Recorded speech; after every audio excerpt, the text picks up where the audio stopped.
Hey, aloha mai kako, adepts and initiates, one and all. How's it going out there in the world? Hope all is well on this Monday, July 24th. So we are on day 9 of this experience. And as we've been building through the weekend, went into the last law of polarity, looking at the full spectrum of experience and how that each and every aspect is part of a spectrum in this broad, bigger aspect of, for example, principle or law number 1 of divine oneness.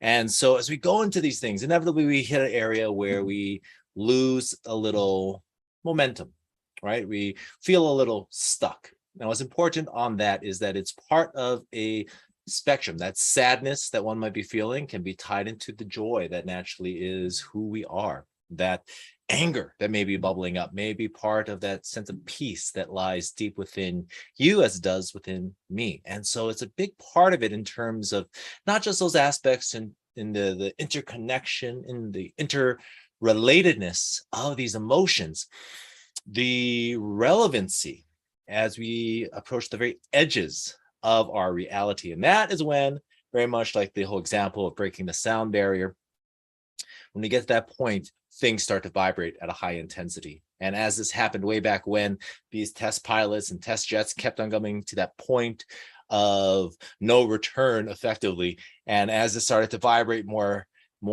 abruptly and vigorously, people would pull back, right? That fear sensation kicks in, and then we pull back and away. Now, the thing about it is that when we actually push forward and through, all of a sudden, on just the other side of that threshold is something that is real, that is relevant, and just incredibly powerful. And that is who we are. So this aspect of ego, the identity that we have taken on, largely in a place to survive, is at the core and often the crux of this whole concept of wealth consciousness.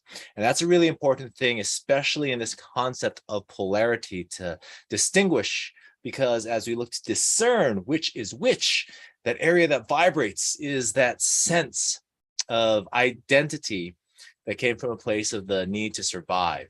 Now, as we pass through that, then all of a sudden, breaking through the sound barrier allowed then this person to enter into a place of ease, of peace, of silence. And that indeed is our essence. That's what we're transitioning into. And so as we explore that on the very edges of who we are, the very threshold of our reality, then of course we're going to get into these areas where we have a reaction of some sort, right? Because the thing about the ego is it's here, it's an identity, it is a consciousness that has developed to really keep us safe, to protect us. And so there's a certain amount, at least, that I feel when I have these kicks, right, of reactivity, of gratitude, of thankfulness, that, thank you. You've gotten me here. However, I'm intending to be there. And since I'm intending to be there, this won't get me to where I want to be.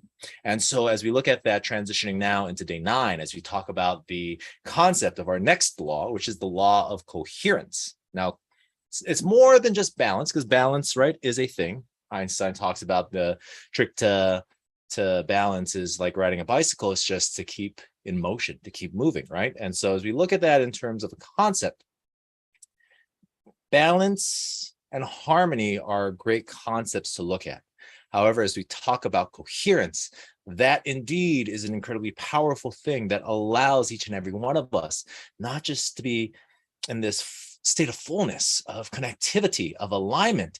It's something that allows all of these parts and pieces to begin to come together. And so today, what we're going to be doing is really just talking a little bit about that, and then linking a great breathing exercise for you to hop into, to really help and to support with exactly this. Because, I was talking with a friend this morning about the interplay of the masculine and the feminine, right? Just within inside of ourselves, and how our intuitive talents have these characteristics and attributes, and how when the feminine and the masculine are able to come into a place of balance internally, whether we're talking about that sense of the yin and the yang within inside of myself and with perhaps another person.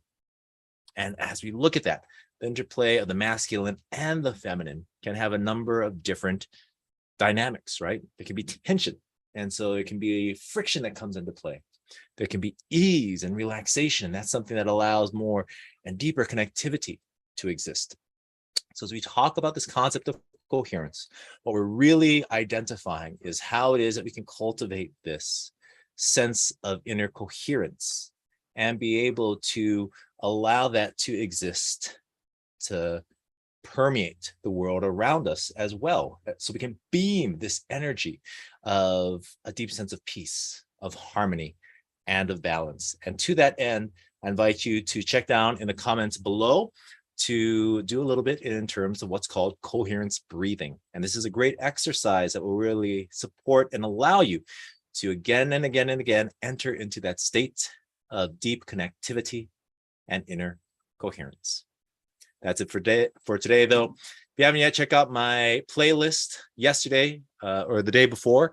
I posted it there. And then I'm also going to, when I finish, probably sometime later this week, my vision board, I'll post that as well. For now, though, love and aloha. Take care.